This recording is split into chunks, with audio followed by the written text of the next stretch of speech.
जय महाराष्ट्र शेतकरी मित्रांनो, मी अवधूत. स्वागत आहे तुमचं आजच्या नवीन व्हिडिओमध्ये. कांदा उत्पादक शेतकरी मित्रांसाठी अतिशय महत्त्वाची म्हणजेच आनंदाची बातमी पण म्हणता येईल. आता नेमकी काय आहे तर कांद्याच्या दरामध्ये झाला आहे बदल. नेमकी काय बदल झालेला आहे, किती रुपयाने कांद्याचे दर वाढलेला आहे, संपूर्ण माहिती आपण आजच्या व्हिडिओमध्ये जाणून घेऊया. त्यामुळे तुम्हाला हा व्हिडिओ शेवटपर्यंत पाहायचा आहे. त्याआधी जर तुम्ही आपल्या चॅनलवरती नवीन आला असाल तर आपल्या चॅनलला आत्ता सबस्क्राईब करा. व्हिडिओ लाईक करून व्हिडिओ जास्तीत जास्त शेतकरी मित्रांसोबत शेअर करा, जेणेकरून त्यांना पण ही माहिती सर्वप्रथम माहीत झाली पाहिजे. चला तर मग जाणून न घालता आजच्या व्हिडिओला सुरुवात करूया. कांदा उत्पादक शेतकऱ्यांसाठी गुड न्यूज म्हणता येईल. आता सध्या कांद्याचे दर हे 1200-1300 रेंजमध्ये चालू होते.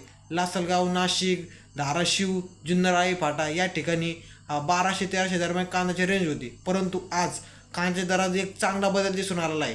चांगला म्हणजे बरा म्हणता येईल. त्यापैकी कांद्याचे दर 1300-1400 चालू आहेत. परंतु धाराशिवमध्ये कांदा हा 1500पर्यंत गेला.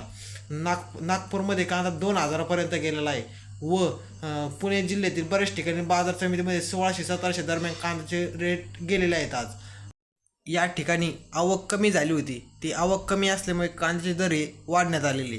आता तुम्ही सांगू शकता मी तुम्हाला, जर ज्या ठिकाणी मार्केटमध्ये आवक जादा आहे त्या ठिकाणी कांदा हा 1200-1300 जातो व ज्या ठिकाणी आवक कमी आहे त्या ठिकाणी कांदा 1500, 1600-1700 दरम्यान जातो. आता नेमके काय झालेलं आहे, सध्या गावरान कांद्याचा माल जास्त निघालेला आहे. गावरान कांद्याचा माल निघल्यामुळे आवक जास्त वाढलेली असल्यामुळे कांद्याचे दर हे कमी झालेले. परंतु एक महिन्या अखेरपर्यंत पुढील महिन्यामध्ये कांदे दर हे 2-2.5 हजार कंपल्सरी जातील. 2-2.5 हजार गेले तरी शेतकऱ्याला थोडंफार परवडेल, परंतु कांद्याला 3000पर्यंत कंपल्सरी भाव पाहिजे, जेणेकरून सर्व शेतकरी मित्राला थोडाफार नफा त्यांच्या पदरात पडेल.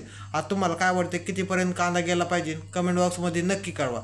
जर हा व्हिडिओ जर आपण माहिती पूर्ण वाटला असेल तर व्हिडिओला आत्ताच एक लाईक करून व्हिडिओ जास्तीत जास्त शेअर करा. भेटूया पुढच्या नवीन व्हिडिओमध्ये.